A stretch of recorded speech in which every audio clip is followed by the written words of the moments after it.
Whycome, you don't have a tattoo? So you smart, huh? No.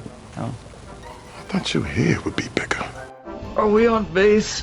I'll base your ass on my fist. In your face, ass. Shut up. Welcome to Popped, where you can learn about and relive some of the best that entertainment has to offer. We'll revisit some of our favorite films that helped influence and shape our lives. Now sit back, strap in, and keep your arms and legs inside the vehicle at all times. And if you have to, take a shot of whiskey to keep from swooning when you hear their voices. Here are your hosts, Daniel, Ben, and Tanya.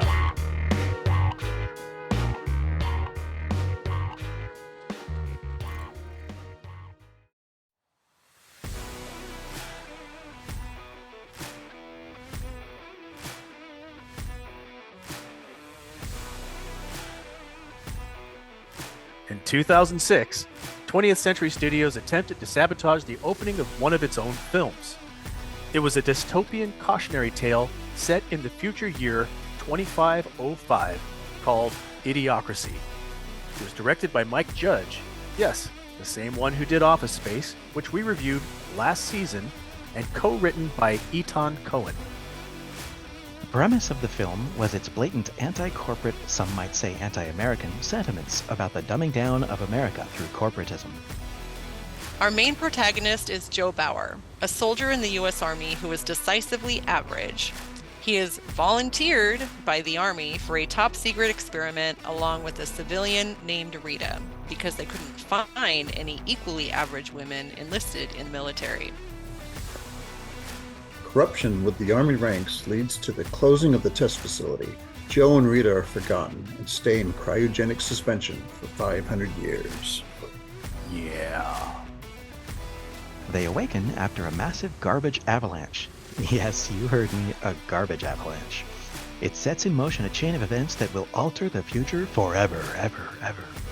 When you picture the future, do you think of flying cars, deep space exploration, scientific achievement that could end world hunger and disease? A world where the smartest and strongest survive? You might, but now picture a world where people have devolved into speaking slang and gibberish. Everything is in a perpetual state of disrepair, and the average IQ has dipped so low that skyscrapers that have fallen into disrepair are held together with giant cables. Doctors smoke blunts while waiting on patients. Planes consistently fall from the sky. And speaking with any level of intelligence is a cue for the populace to abuse you with a litany of pejorative. The denizens of this backwards nightmare give new meaning to the term incompetence. While Joe may have just been average in 2005, in 2505 he's the smartest man in the world. Explaining his predicament only leads to verbal abuse and confusion whenever he speaks. Eventually, Joe winds up going to jail, but he cleverly escapes by telling the guards that he's in the wrong line.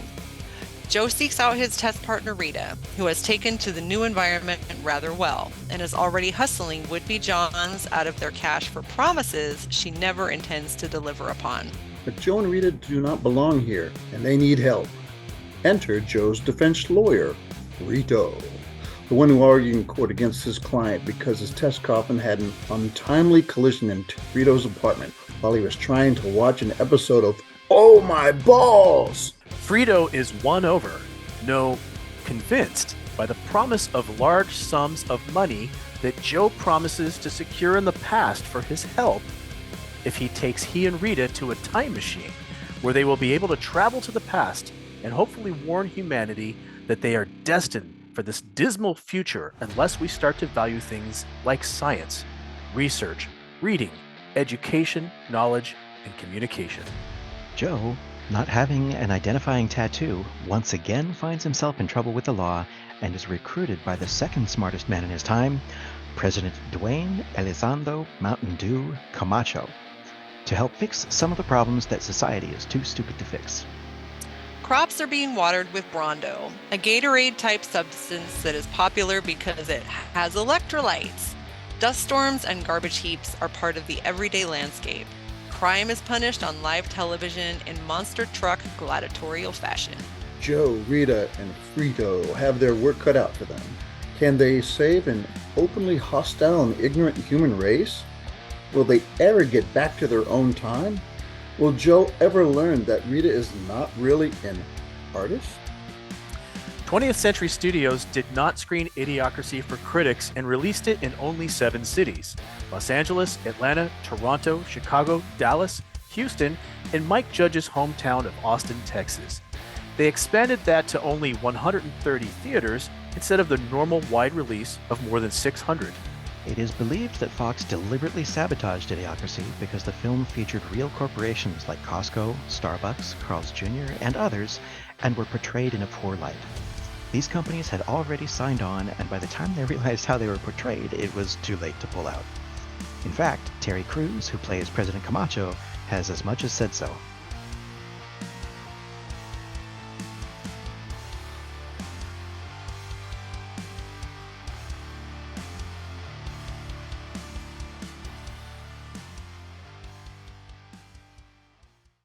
Welcome back to Popped. I'm Daniel, Coke Zero 100 Grand Hendrix. And here with me are my hosts, Ben Red Vines Heineken Wilson and Tanya Fruity Pebbles Dr. Pepper Holstrom. We are once again welcoming Tony Ukena back as a guest host since it worked so well the last time. Only today, I'm calling you Tony Snickers Orange Crush Ukena. Welcome back. Yes, hey there. Let's see. All right. That's a great intro. Thanks for giving us all that. So a few notes. We're gaining quite a lot of traction on YouTube, and our audio podcast is still being listened to. Thank you, everyone. Please take a moment to subscribe. This is really important. Subscribe. It's down here. It's a little button. We're getting close to 100 now, and we'd really like you to help us get to 100. And why not 1,000? Share our stuff. Make clips. Comment. Become part of the conversation. That's how Tony got into this thing, right? Poor Tony. Anyway, we are debating a convention later this year. If we decide against it, we'll be running our contest online. I kind of spoke about that in previous videos. And it's a contest that you can enter and win all sorts of cool prizes. So keep your eyes and ears open. And that's about all I have about that. Anybody else have anything they want to add before we go on and discuss Idiocracy? Yes, I just want to say thank you to everyone who has been supporting us so far. It really is heartening that our little podcast is increasing in subscribers, and please be sure that you're hitting the like, share us with your friends, because every little bit helps. So thank you very much. Oh yeah. Well, folks, you know the drill. There will be spoilers. If you haven't seen this film, what are you doing? Go watch it. You can buy the DVD like I did. Oh, right. There it is, right? Can you see it? I don't know. Or you can find it on the following services: Hulu, Stars, Amazon Prime, Google Play, Amazon Instant Video, iTunes, and Vudu. Some of those may be free. Some may be for rent. Kind of go through them and figure out whether or not you want to pay money or you just want to watch it for free. I'm pretty sure that if Mike Judge is getting any royalties at this point, he might appreciate you paying for it. So, yeah, let's go on here. Hi, guys. Hey. Hello. So, Idiocracy. This was one of those films that I chose to bring to the table because I love it, for one, but it also holds a special distinction in my DVD collection. Do and tell. what distinction is that? Oh, thanks, guy. Thank you. I'm glad we're all here. What's that distinction, Daniel? It is the most stolen DVD I have ever had. I am on my 6th copy of this film. And when I say stolen, I mean friends have borrowed it and never returned it. You know what I have to do now next time I come over to visit. I will hide this sucker. I felt like, wow, am I Blockbuster Video? It's like, they're like, you're going out of business. I'm just going to take this and never return it. So, yeah. Now, when you think about this film, it can fall into so many categories. I mean, first and foremost, it's a comedy, but it's also social political comedy. It's a cautionary tale. It's satirical comedy. I'm curious how you view this film and what your take is on Idiocracy. How about we start with Tanya? Oh no, really? Yeah, Okay.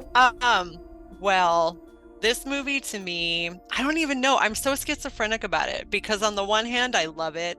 And on the other hand, it makes me kind of angry and uncomfortable a little bit. So I'm in both camps of where like I love it, I love hate it. I love the social commentary. I love the political commentary. I love the fact also that everyone, regardless of what side of politics they happen to sit on, everybody thinks that the idiots are the other guy. Like, you know, and it's just one of those weird things where everyone thinks that they're the smart one. I'm so glad I changed to independent because I think ironic. It's everybody. No, I agree, and I think it's one of those things where, I mean, as a society, there's not a single person who is as smart as they could be, because there's just, especially right now, there's too much to know, and you will always Speak know. For yourself. You will always know way less than what you don't know. And that's just a fact. Your brain cannot hold all the information because there's just too much out there. Well, that's the if only you want to be a physicist, right? You're not going to be a singer, most likely. But you never met Zaphod Beeblebrox. Everything. Huh? What? You've never met Zaphod Beeblebrox. No. That's a film for another time. Okay. Anyway, sorry to stymie you there. Keep going. Oh no, that's it. But it definitely, it gives me a giggle and a half, and it also makes me cringe at the same time. Well, it's a very odd it's phenomenon. Supposed to make you cringe and also be funny. So I think it did its job. Ben. Woo! Good job. When you think of this film, how do you see it? Social, political commentary, cautionary tale? I mean, what jumps to your mind when you think of Idiocracy? When I think of Idiocracy, the first thing I think of is a ton of laughs, followed immediately thereafter by the thought that somewhere the spirit of George Orwell is sitting down next to Mike Judge and saying, dude, I get it, but please disabuse yourself of this notion now. They're never going to understand that it was a cautionary tale, not an instruction manual. Mm-hmm. And I agree 100% with Tanya. It is hilarious how everyone in the world, except for me, believes that they are the hero of the story and the idiots are the other guys. Me, I'm pretty convinced I'm the idiot, but you know, that's just me. Ouch. You're not an idiot, Ben. You're awesome and wonderful. He's not. I mean, no, you're not. Come on, Ben. God, see, man. See how right I am? Yeah, let's see. Tony, before I go any further down that rabbit hole, when you think of Idiocracy, what comes to mind for you? Well, one thing I thought of is if you could imagine that movies were actually human beings and they're in a bar getting drunk, having a good time, and three of them got together and had a threesome, and one of them was Space Odyssey 2001, one of them was Beer Fest, and one of them was Back to the Future. You kind of have Idiocracy. The movie is a fascinating movie. I had some strange reactions to it. The first time I watched it, I go, this is just a piece of crap. But then each subsequent watch, I mean, even though I said it was a piece of crap, I was still laughing hard. And it was kind of like Tanya mentioned, you're cringing because why are you laughing at this? But you do find yourself laughing not uncomfortably, like this is pathetically funny. And you don't want to laugh, but then you sort of follow along with it. But I think this is a kind of movie that it will grow on you with each watch. And that's what I like. The third time I watched it, I've only watched it 3 times up to this point, and the third time I watched it, I was able to comfortably go through the entire movie. The first 2 times I had to really fight through to get through the entire movie because there was so much information bombarding you in so many different directions where you really couldn't appreciate the humor the first time around. Well, and you can miss a lot of that because a lot of it is so stupid. Yeah. And, you know, and it's annoyingly stupid, which is I think is probably a critique a lot of first-time viewers might actually have of this film. Is like, what the hell is this? You know, everybody, what am I watching? But once you get past that, you start to notice the inside jokes, the little things that are placed all over the place, and that even the stupid speech is saying something. So I agree with you in that regard. I'm going to read a quote here from Charles Bukowski. And the quote is this: "The problem with the world is that the intelligent people are full of doubts, while the stupid ones are full of confidence." I think that Charles Bukowski quote kind of sums this film up for me. In a sense, you know, there's a lot more to this film, but the whole idea in this film is that without natural predators and whatnot, he sort of brings in the whole eugenics argument.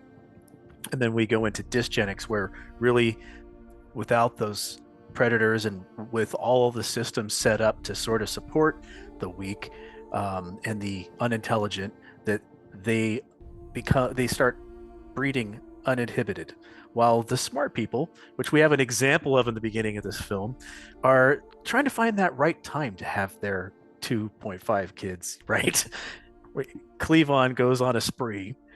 I mean, is this really something that you feel like is legitimate commentary on our society? I mean, obviously this is meant to be in the future after quite a bit of dumbing down, but do you feel there's any context for it today? Who'd like to take this first? I'm going to just lob this out there. I will totally take it first. All right. So the quote, it reminds me of, I believe it was Socrates who said this. Socrates, that's how you pronounce it. Socrates. Oh, sorry. That's right. Sorry. I've been saying it wrong all the time. That's terrible. But basically, in a nutshell, it's true wisdom is the understanding that you don't know anything. That is, I think, a perfect quote, and I think that everyone can kind of glean something from that. That's weird. Have an issue. Hold on. That's weird because that is actually the slogan of our show. Is it? No. It should be, but go ahead. Oh, you're making me lose my train of thought. Okay, but the main thing that I had an issue with, I think from the beginning of the film, he equates stupidity with poverty and intelligence with wealth, and sets up this weird class divide. I was not a fan of that. I actually kind of was like, ew, it grossed me out a lot. I like everything else about the movie, the commentary on the corporatism and all of the other stuff that we'll get into later. But the fact that all of the stupid people were obviously poor, you know. Are you talking about in the future? Are you talking about the initial video where they show the couple in the initial video? Yes. Okay. Yeah, I mean, you're looking at people who are poverty stricken, and those are the stupid breeders, and then you have the wealthy people who, you know, who make the better decisions and make themselves go extinct. Like that. It's interesting that you saw it that way. A lot. Yeah. And I mean, I kind of agree with you now that I hear you explain it, but it never really crossed my mind as I was watching it. I just really thought that we were looking at educated people versus uneducated people. And now that you draw that correlation, I kind of see that. But yeah, that might be your I could have done without that, huh? Oh, it totally is my I could have done without that. I'm jumping ahead. No, it's fine. I brought the quote up. It's my fault. How about the rest of you guys? Tony, I noticed you had something. Yeah. Well, I think I remember. Is it Mike? Wait, what's the director's name? Mike Judge. Mike Judge. Mike Pence. Pence.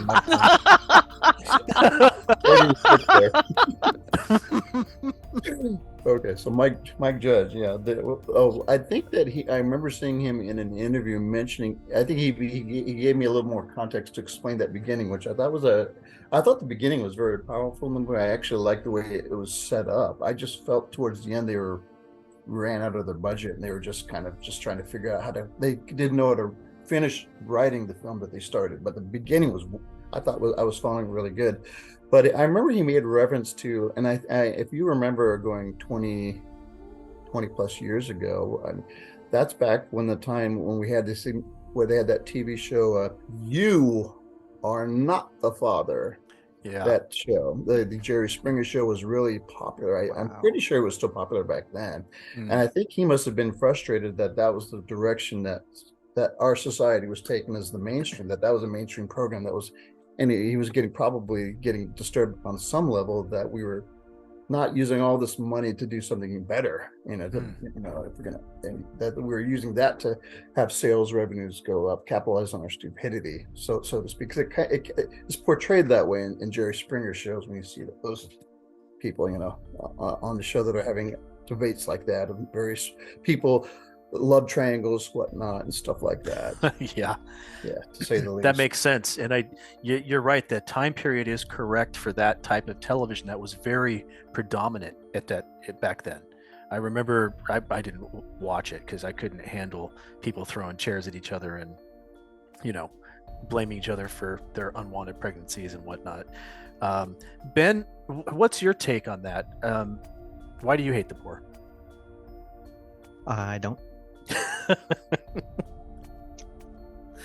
That one was easy. Give me another easy question. I just love that. Go ahead. So regarding the idea that smart people wait too long to breed, and in the meantime the dumb people breed more ferociously than rabbits. That's a theory that I have heard people talking about since I was a teenager. I have not conducted a study on that myself. I couldn't say. But I do think conceptually there's a risk of something like that happening. Because I have seen a lot of people who would be considered more educated waiting until later in life to make the decision to have a child. That's about as close to a solid answer as I can come on that one. Yeah, I think it's interesting because I waited and waited my entire life because I never felt like I was in the position or had the money to take care of children. So did that make me smart? Well, it definitely made me poorer. But it's I know we're probably bringing our own personal, like, I don't want to say issues, but our personal opinions and feelings to what we're viewing, and we're reflecting what we're seeing. So maybe he didn't mean it that way, and if he did, yeah, that kind of sucks. But yeah, well, and I don't know what was in his head. That's just, the point or the beauty of good art is that everyone is going to take it differently. Oscar and Wilde. if everyone takes it the same, then what's the point? It's kind of boring. I agree. Let's talk about the future a little bit. Hey, Ben, it's a time traveling film. Your favorite. But yes, but I like how they didn't try to use this one as a Deus Ex Machina to solve all of the writing laziness. True, and you, in the end, you couldn't get back. But that's right. The future. We said in our intro, we're talking about the way most people picture the future. They think Star Trek. They think, cures to diseases and space exploration and all this stuff. But what if it went this way? And there's some pretty cool things that they tackled in here. I guess one that they didn't really get into too much was, they didn't get into at all, was the obsession with like social media and phones. And it was because this film broke right before the iPhone was released. So probably not even on anybody's mind at the time. Never even thought that was going to be an issue. I guess they could have done the internet because the internet was around, right? But think about all the other things that went wrong with the future, like the piles and piles of garbage everywhere.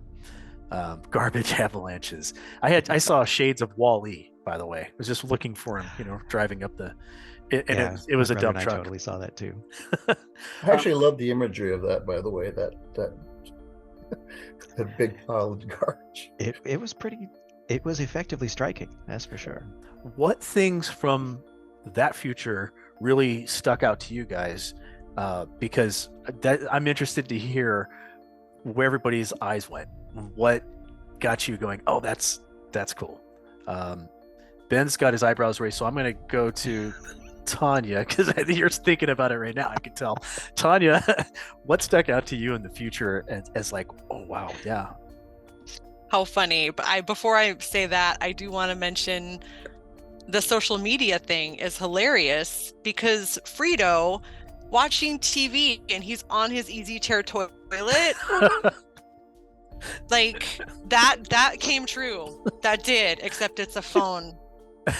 Like you know that's like that's a thing. So good job, Mike Judge. You did great. When he stood up and flushed the toilet, I died laughing.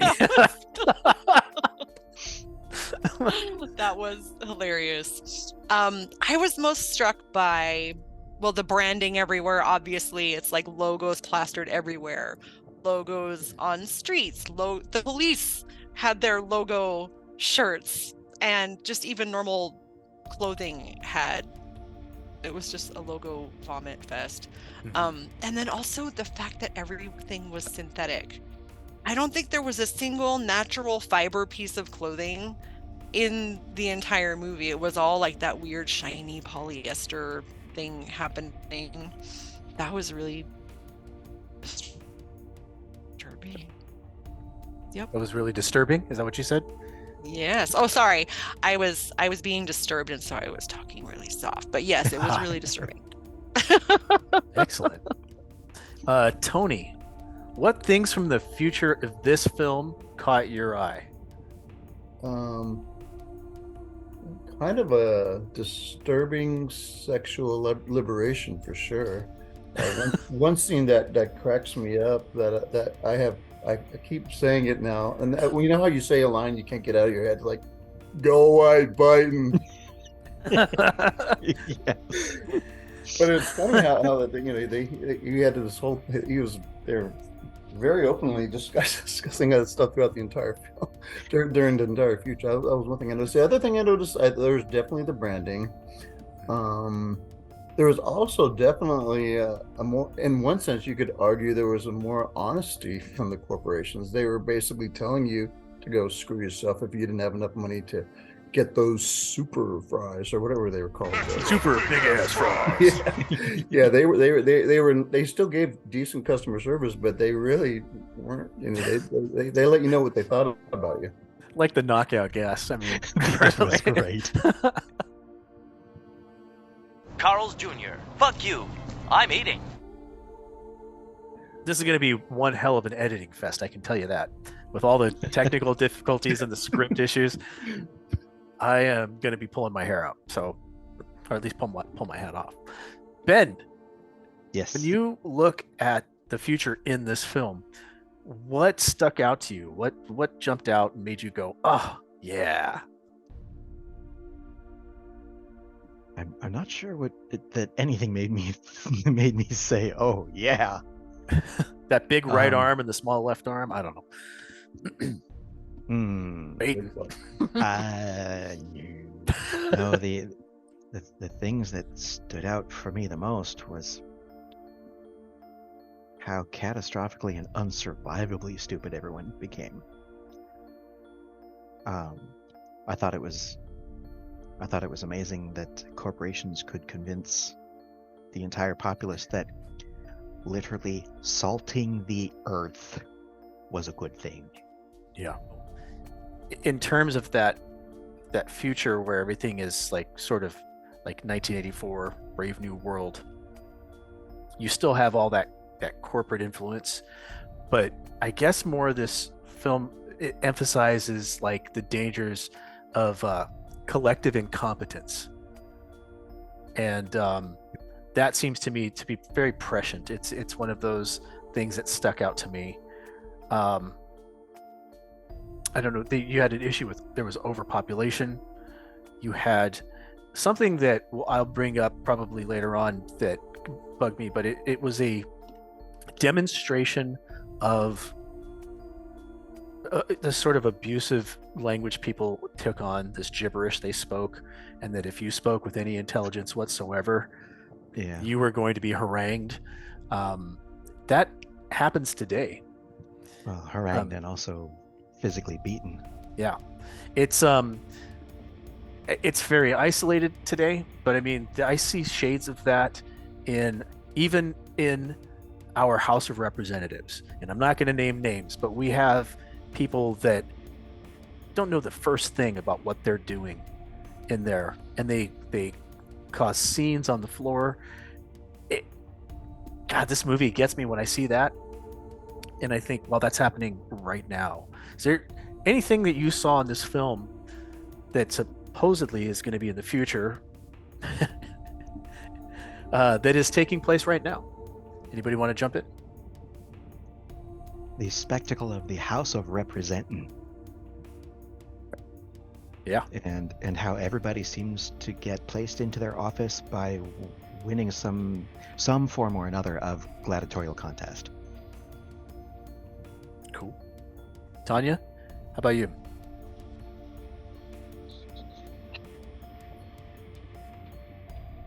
Can I pass? You don't see anything happening today that happened in the film at all? No, I do. I don't know if I'm gonna like drop an F-bomb or something. So I'm trying to like this film is full of F-bombs and, ass and this, that, and the other. It's gonna happen. I have the bleep sound effect, or we can just let it go. Considering that what this film is about, I don't see really an issue with sort of representing. Yeah, represent. Yeah, no, that's true. I do. I mean, yeah, with the House of Representing, I mean, is that really that far off from what we have right now? They have the gladiatorial contest. It's just with political ads and PACs funding their campaigns, and defense contractors throwing millions of dollars at them so that they win, so they can have more war. And they're not serving us, but I'm getting off subject because I can't talk about politics without going in that direction, which is why I didn't want to talk about it. Okay, but and just corporatism in general, and I think that we're kind of, I think, Ben, you had said something about how, corporations have convinced people to literally salt the earth. But everything that you buy, every medicine that you take is advertised to you. And it's advertised in a way that is not telling you the benefits, but like, you're going to be walking along and you have a shawl on and the wind is in your hair and you're going to go home and paint a painting and then have coffee with your best friend. And that's what's going to happen. Take this pill. So they don't actually, so I mean, that is already happening in the here and now. And by the way, the side effects are far worse than what you had to begin with. Oh my goodness, yes. Yeah, that's true. How about you, Tony? We won't get into why those got put in there, but that's okay. Well, I don't think I'm being too political, and this is a value that I have. I don't think it's necessarily translate to any political party, but I've always had an opinion of, we always talk about separation of church and state. I've always had this sort of an idea of separation of money or advertising and state. Mm-hmm. And I think this is what you're seeing in this movie, that you can see that it's been happening all along every year. It's not just in the last 5 years. It's been sort of a snowball effect. And I think that what our director did here is he pretty much exponentially went forward further in time to see how bad it could actually roll into. And I think one thing I do love about this movie, I didn't mean to sound too critical about the movie. Every time we talk about it, or I start thinking about it, it's very thought-provoking, which I think is what's special about this movie. I think about, you know how you've seen the movie Terminator, where the that computers take over the world or something like that and they destroy humanity. But what if the computers took over the world through, not computers necessarily, but what if corporations weren't a person, but sort of like a computer that took over the world, which allows everyone to be stupid, but they keep reeling in the profits, where somehow there is a point in time where we're all dumb, but yet there's some machine that's still making all the money and controlling how we all think and all that, which I think is Google. Yeah, exactly. Sorry. There you go. Yeah. Yeah. So, Yeah, something along the lines of that. It's a very deep thought when you really sit and try to dissect it a little bit. So you guys basically brought up kind of where I thought you might go with this, which is the corporate branding. Popped, brought to you by Brondo. All right, so I'm sorry, I just had to say that. I'm getting paid. But yeah, it seems to be pervasive nowadays in just about everything. And I do agree that a lot of corporations have taken quite a few liberties with our privacy.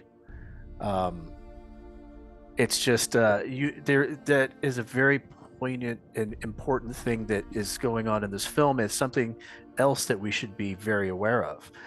How are you going to stop it though? Everything that you do anymore is geared to get you to sign away and just accept it. Can you think of any way that you can get around that these days without going off grid? It's impossible. Like if you have a smartphone, you're the commodity ultimately.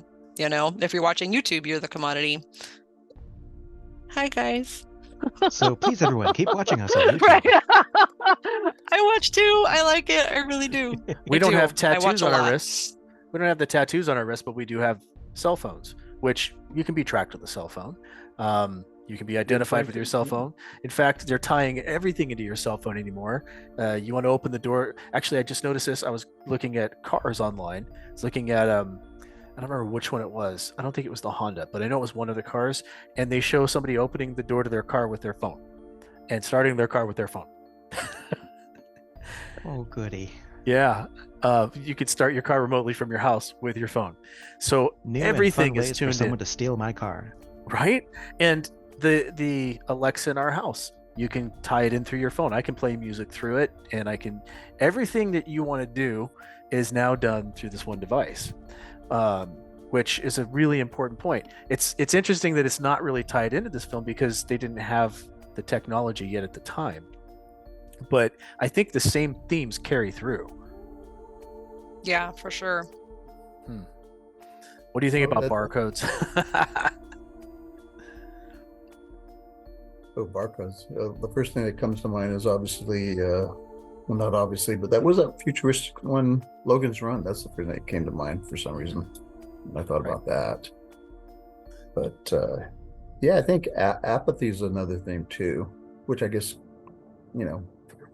sort of fits into this thing too. Everyone kind of are just letting things think for them as opposed to, and that's a smart device thing that was, like you said, it wasn't prevalent at the time this film was made, but how we tend to, I mean, I've caught myself saying, I left my phone at home. I say I left my brain at home pretty much. I've actually said that. And that's kind of, when you think about it, you're just saying that, and maybe it's a good exercise to every now and then put that stuff down and just sort of, go for a walk or something and not need to know how many likes you have or something like that, or anything along the lines of that, or any sort of statistic, some sort of data. Just get away from the data for a minute and do a reset every now and then, I guess. That's true. And I think about how many times a day I'll Google random crap. Like, I wonder why lizards do push-ups. I Googled that the other day, rather than maybe pulling out a book or going to an encyclopedia or going to a website. I just asked Google rather than using my own brain. And I mean, I do that a lot, which is very unfortunate. But yeah, I think you don't get to use your imagination and critical thinking muscles as much, which is unfortunate. Yeah. It's something I just realized that I'd never thought about this until you brought that up just now. But Google sort of got rid of those pesky encyclopedia salesmen, didn't it? Yes. Pretty much did, yeah. We still have our fancy encyclopedias that we bought in the 70s. They're fabulous. Can you look some stuff up for me? I could. As long as you don't go past 1976.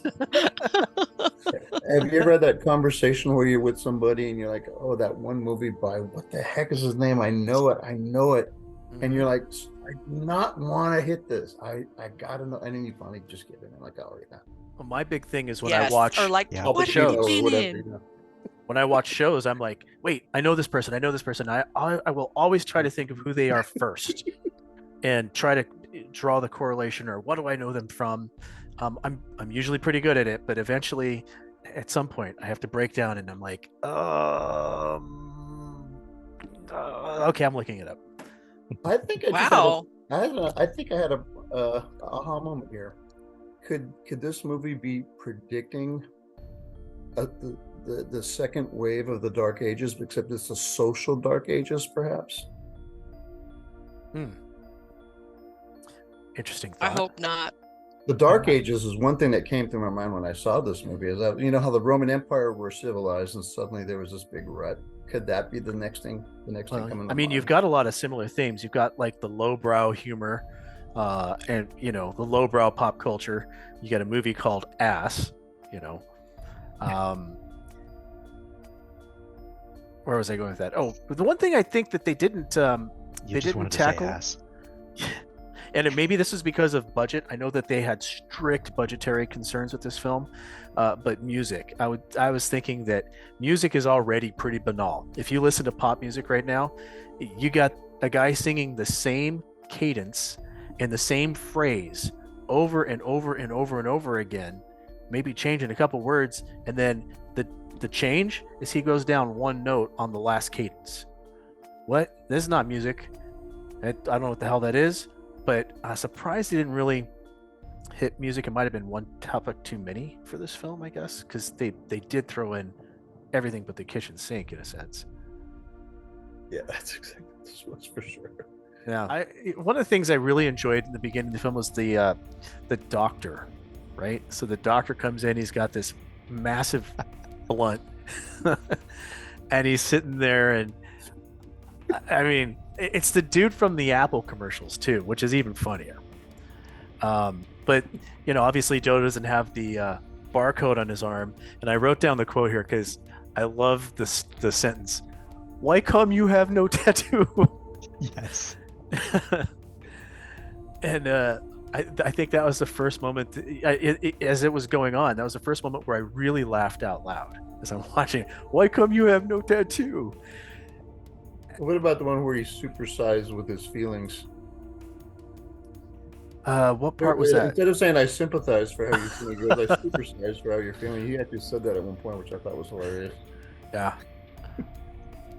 And he really showed some sensitivity when he said it too, which I thought was kind of funny. Let's see. Trying to remember stuff here. See, now this is kind of where I'm going off script because don't really have much else here. Has anybody got something that they want to bring up and talk about from this film that you feel is something that we should kind of cover here? Well, this is something that I noticed. Couldn't really get a read on what exactly Mike Judge was saying, but it did appear that aside from I'm getting the word wrong here, but Punishment Night, every passenger vehicle rehabilitation, thank you, aside from Rehabilitation Night, where you've got monster trucks taken to the 500 year in the future extreme, every passenger vehicle appeared to be a smart car. Including the cops. They would have to chase down criminals in this little bitty 1 horsepower vehicle. And I'm not trying to disparage the smart cars of today. Just that in this vision of the future, they appeared rather tragically underpowered for every purpose that they tried to serve. And I'm not sure why that was. It was something that stood out to me, that I found myself saying, I wonder why this happened this way. I felt like the cars were leftovers from a time when they could repair them, and that's probably all that was still running were smart cars. Of course, the big trucks were running, and they managed to maintain those and keep those going. Well, of course. Yeah. I mean, we've got to have some way to elect a president, right? Let's talk about favorite characters in this film. Did you guys have anybody stand out to you that you thought not only was well acted, but was a good character? Tanya, who stood out to you? Oh my goodness. I loved Rita. She was just sassy and cool. And then Maya Rudolph, you gotta love her. She's like kind of like just a big whirlwind of awesomeness. I liked all the characters. Frito was hilarious. And you hate him initially, and then by the end you're like, oh, he's sweet. Yep. And of course the president. So you smart, huh? No. I thought your head would be bigger. Those are like my tops. I found that actually Joe Bauer, I was kind of like, meh. Not necessarily like a huge fan. That's his Not his that he point, was though. bad, but he was average. So He was average. He was average.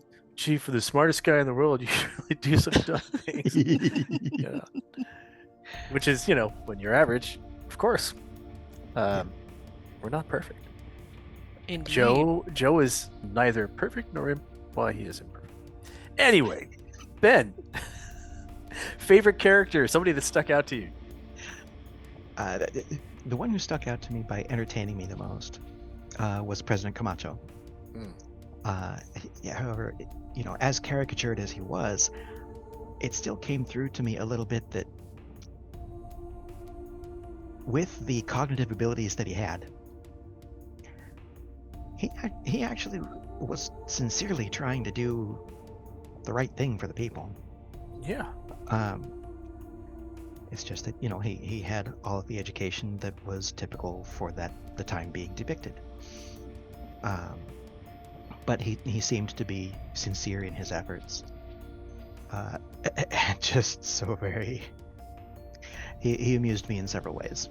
One of which was that my brother and I, watching this movie together, we looked at each other and said, "Oh, dude, that's our friend." It's a guy we both knew while we were growing up.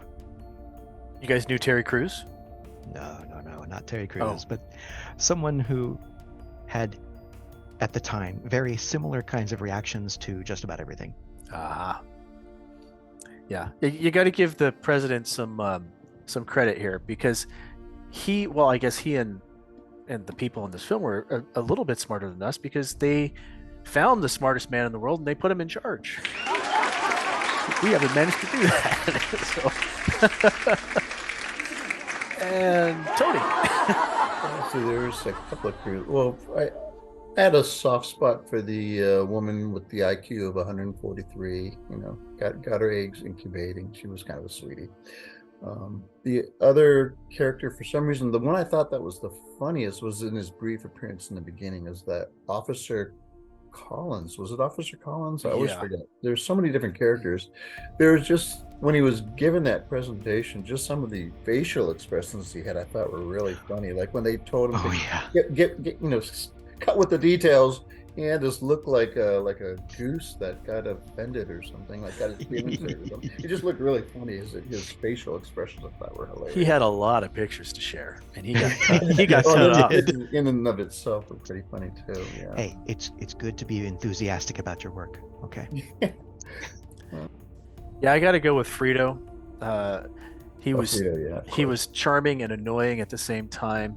I'll forgive him that he had 13 of the dumbest kids ever, but just the acting job was just phenomenal, because he managed to hold that throughout the entire film, and even when he came off as somewhat enlightened, he was still stupid, and that to me is good acting. He really pulled that off. I think he pulled it off extremely well. Also, Terry Crews as the president, another favorite of mine, just because I've seen him in other things, and this was similar but different. And the president was perfect, for that kind of society, and for a good portion of where our society's headed now. I mean, they would love him as president. So I just feel like it was a great character all around. Yeah. So let's see. Do we want to move on to something else here, guys? Sure. All right. Going to go to another segment here. It's called Could have done without that. And Tanya, we kind of already got yours, but if you want to sum up. Yes. Too long to explain. Let me explain. Sum up. No, let me sum up. Almost at the same time.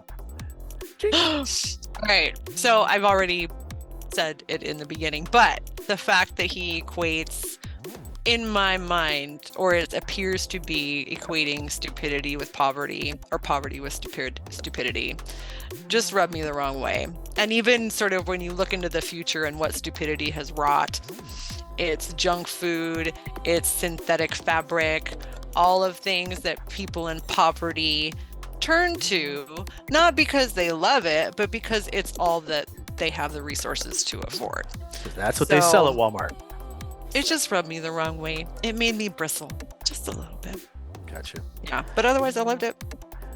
Ben, what could you do without?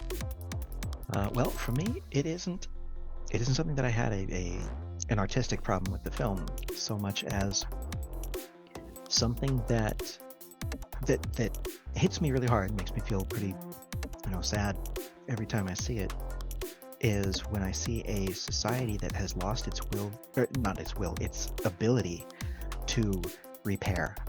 Could have done without that. To put things back together, to fix stuff. Just as a subject, that's something that always impacts me in a pretty unhappy way. But as far as something that I saw in the film that I found myself thinking, I really wish they hadn't done that. I didn't particularly have any of those.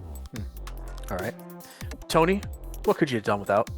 So everything within the film I'm totally happy with. So there's nothing wrong with that. But what I could have done without is the fact that they deliberately marketed it to only like 7 or 8 theaters. Could have done without that. They wanted to market a cult classic movie, and that rubbed me the wrong way big time. If you're a cult movie, I consider cult movies like Evil Dead, where they just organically became cult movies. I've seen it, and it wasn't just this movie, Idiocracy. I mean, they actually had a strategy to make it a cult movie. You don't go make a movie intending it to be a cult movie. And so I had a big issue with that in it stuff. If you're gonna take all that money, you put it in 1 million theaters, and let's see let it fall where it falls. And maybe it will eventually get a cult class. It would have been a cult classic, in my opinion, had it then later on down the line suddenly become, like misunderstood at first, but then 12 years later things happen in that time. That kind of like, he had a good point after all back then. Right. But don't strategize. Don't make it a business decision, because otherwise you're kind of being a hypocrite to what you're trying to the message you're trying to put in the movie. So I had an issue with that. Okay, that's fair. Mine is something that I'm kind of torn about, because I understand artistically why they did it. I also understand that it was 2006. We've evolved a bit since then with some of the pejoratives that we use socially and publicly. But I did take issue watching this and try to remind myself that this was from back then. But equating intelligence with being quote unquote a fag. Could have done without that. I had some issues with that. It's hard to watch now, and it's makes it even harder to share with younger audiences who would be probably fairly offended by that. I get that the point is, if you're if you're stupid, this is the type of language you use and the way that you would express yourself to others. But I don't think that aged well at all. And I think they could have found other words, other things to have said instead. So I could have done without that. Otherwise, this film, I think, is a low-key masterpiece. I really enjoy just about every way he approached intelligence, stupidity, the idea that we could devolve into a society of morons. But yeah. All right. I never know where to go, right, when I finish my thought, because nobody else is next, you know? Do we talk about this, or do I just go on? Yeah. So with that said, we're going to go on to our next segment called Did You Catch That? Now, I know one of you guys caught something in this film because it was stated right before we started recording. And I usually try to keep this somewhat of a surprise because not everybody catches it, and sometimes you're very surprised once it's brought up. So, Tony, did you catch anything? Did you catch that? I caught it. Do you want me to give it away? Yes, please do. The Secretary of State character in this movie was also the guy in Office Space, the one who devised the algorithm, I guess, to steal money from that. Michael Bolton. Yeah, Michael Bolton. There we go. Yes. Yes. And his voice was totally different. He had a deeper, more hoarser voice in this one, and he was a little bit heavier set. He looked different, yeah. Oh. It was one of those things where I had to double take him. I'm like, wait a minute, is that? It's Michael Bolton. I'm not the one who sucks. Yeah. There's also another person in this film, and if you blink, you'll miss him. He is a cameraman at the rehabilitation, and it's none other than Mr. O-Face himself. No way! Really? He's my in gosh. there. And I was like, oh, he's gone. Yeah. So You made a no face when you saw him. I did. I mean, Yes. Hold on. We're gonna do my best DiCaprio. So difficult. Where's the camera? I can't. Yeah, never mind. All right. So yeah, that was kind of a cool thing. Anybody got something That else they is want to cool. throw in here? No. Oh yeah. Yeah. We have another alumnus of a Mike Judge film from Office Space. Milton. Where's he at? See, now you got a genuine reaction there because I didn't catch that one. Milton of That Is My Stapler. Judge Hank the Hangman BMW. No. Shut up. That was Stephen Root. Good job, man. Oh my god. And that's the Wow. one I can't take full credit for it. My brother's the one who spotted it. Wow. He said, "Oh my god!" And I thought he was reacting to the phenomenal hair on this man. That's right. And so I responded with equal enthusiasm. He said, "Oh, you saw it too?" Wait, saw what? That's Milton. I said, "No, you're kidding. It can't be." But sure enough, that was Stephen Root. He's been in a lot of movies where he's been in a lot of movies that you sit back and think about it. You've probably seen him about 30 times and didn't realize it. Mm-hmm. But I know there's other ones I've seen him in before.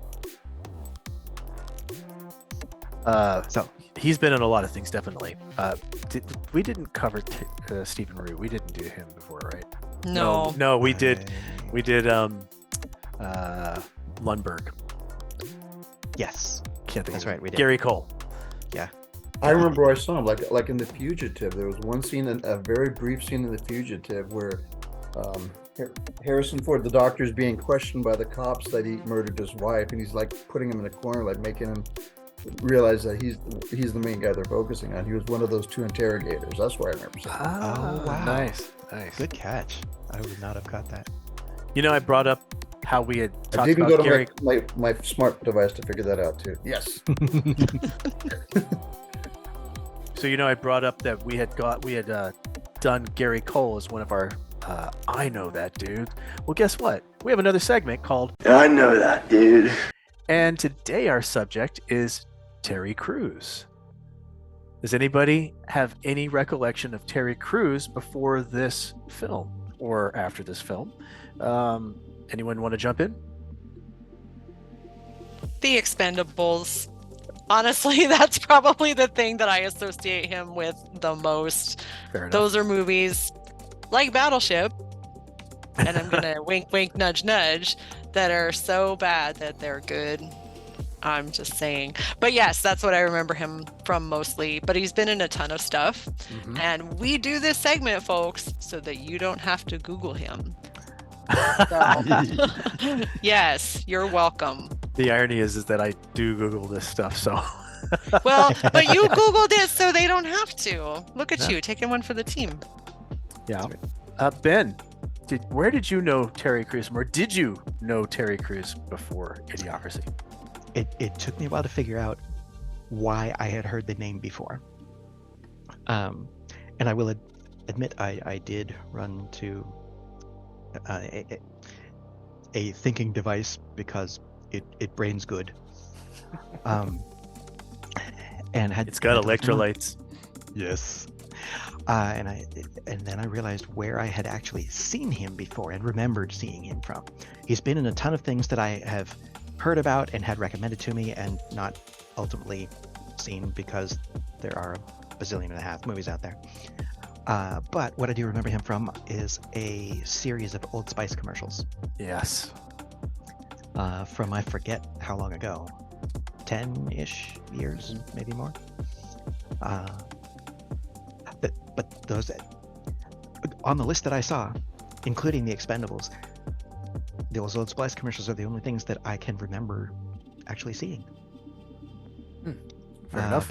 But my principal memory of him is this movie here, and I absolutely adore him in this role. Tony, how about you? Do you have any memory of Terry Crews before or after this film? Terry Crews is extremely funny. And the one that I remember, the one where I laughed, I laughed a million times, is White Chicks. He was the Latrell Spencer, I think was his name, or Julep. He was playing as a basketball player who fell in love with one of the two characters that were undercover as one of the White Chicks. It was kind of playing off the Some Like It Hot, where a guy was falling in love with a guy who dressed as a girl, kind of motif. Oh man. But the funniest part was when he's singing Vanessa Carlton's 1,000 Miles. I will.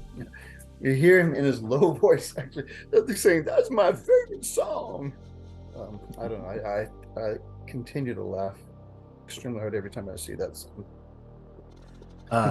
All right. Well, so that's good. And it's amazing how everybody has a different take on where they know Terry Crews from. Because I know him from the Adam Sandler film Blended with Drew Barrymore. It's a great little film. And if you haven't seen it, if you want to watch a kind of a brainless comedy, it's good. But that was where I first remembered him from. I also knew that he was an NFL player. But other than these couple of things, didn't really know a whole lot about Terry Crews. I just know that he's somebody who's very entertaining, and I've enjoyed every time I've seen him. I've enjoyed him. So anyway, he was on several football teams, played professional football, and only played, I don't know, maybe something like 20, 30 games in the entirety of his career, despite the fact that he had been on so many different teams. He was initially drafted by the Rams, and then he kind of bounced all over the place. And he had to, I don't remember what it was he was doing, but he did something to supplement his income while he was in football because he wasn't making much money. And then afterwards he decided that he wanted to be an actor or be involved in Hollywood on some level because he'd always been interested in it. So that's where he ended up, and I think we're very lucky for that. I'm kind of glad his football career didn't take off. I'm sure he isn't, but hey, we got a good comedian out of it. Yeah, we did. Yeah. And there's a lot more about Terry Crews that you can look up online if you want. But we only have so much time. We only have so much time on this show, and brought to you by Brondo. And we need to get on to our next segment, brought to you by Brondo. Let's get to popping. All right, here we go. Come on, Ben, get into it. Get a little dance going there, buddy. Yay! Oh, yay, Ben! And ladies and gentlemen, you got a finger in. Yay! It wasn't the bad finger though, so that's okay. That's good. What's the bad finger? This one. I can't show This you. one, where's there? This one. That one right there is the bad one. Brought to you by Brondo. All right, so Tanya, why don't we start with you? How many pops do you give Idiocracy? I give it 4 pops. And as Ben would say, I enjoyed the heck out of it. It is smart, which is an odd thing to say about a movie that makes you feel stupid watching it. But smartly done, smartly acted, disturbing, extremely thought-provoking. It just doesn't get a 5 because of my issues that I mentioned in a couple segments ago. You don't have issues. Great film. You don't have issues. No, I am completely, totally normal in every possible way. You've got a whole subscription. And thank you, You've got the rim shot sound effect, right? I do. I swear I'll put that in there. And Ben, what do you think of Idiocracy? How many pops do you give Idiocracy? I give Idiocracy 4 electrolytes. I wish I thought of that. That was great. It's what plants crave.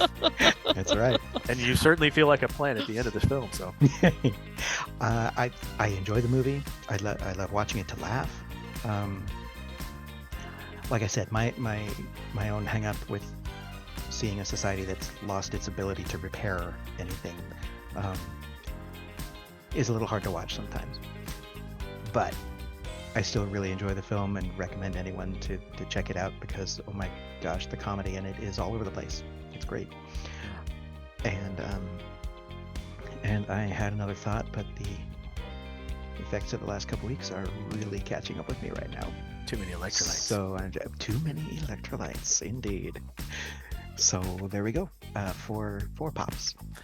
And Tony, how many pops do you give Idiocracy?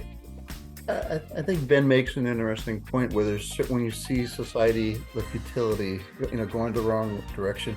I had to admit I've seen this movie 3 times now, and each time I've reacted differently to it. And I think the second time I had that reaction where it almost made me sad, even though this is a comedy of stupidity.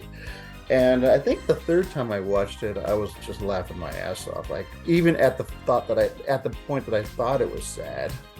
But I'm still gonna be a little hard on this one because of that whole let's market into being a cult movie, and I'm not gonna buy it. So if I buy it, then that would make me a cult follower. So I'm gonna give it 3 pops just because I'm reserving it. But I think it's an evolving 3 pops.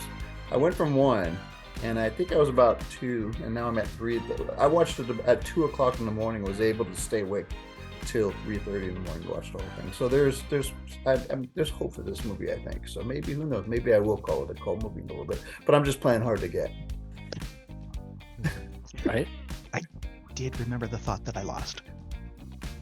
The thing that I wanted to say is I do also think that this movie, with its admitted flaws, is still a very worthy mirror that Mike Judge holds up to our society in general. I would agree. And this film, I also agree with Tony. This film has gotten funnier for me every single time I've watched it. A few times I watched it, especially early on, wasn't sure. I felt like, oh, maybe it's too stupid. Maybe it's base humor, and I would be embarrassed to show it to people. That's changed entirely. Now I'm happy to show this film to people, and I find myself laughing a lot harder at not only the gags but the humor, and the insight that he had with his mirror on society. So I am also giving this film 4 pops. It's not quite 5, and for me, there's a lot of factors in that. I feel like there were some missed opportunities that they could have gone down, and a lot of that you can blame on budget and time. And I mean, Mike Judge felt this film was cursed, and he went into this whole thing about how just everything that could possibly go wrong went wrong. So it's amazing they got a 4-pop film out of that to begin with. But yeah, I don't know about the whole marketing it towards a cult, becoming a cult film. Doesn't really bother me. I think the fact that they tried to sabotage it in the first place is not cool. But why would you sabotage your own film? Because of our corporations. Oh, there you go. Life imitating I was going to say, I don't think Brought that to you was by the writer Brondo. producer. Yes. And there's the other thing with this film that is really cool, going beyond the pops here, is just the sheer amount of quotable lines in it. I think one of the things that sticks out for me with Popped in our show is that we love movies that you can quote. And we didn't do a whole lot of that this time around, because if you've seen this film, you know the quotes, you know what they are. But yeah, come on, you know. This and a one lot of goes the in your quotes ear. we'd have to bleep out anyway. So, all right. Well, everyone, we want to thank you for joining us here today for our little discussion about Idiocracy by Mike Judge. We've enjoyed having Tony once again as a guest on the show. And as always, I enjoy anytime I get to spend with my friends here, Ben and Tanya, and all of you for supporting us, subscribing, liking, and doing all those things I know you're doing right now as you watch this, right? Yeah. Wink, Brought to you wink, by nudge, Brondo. It's got electrolytes. It's got electrolytes. It's what plants crave. And with that, we're off, and we're leaving as well.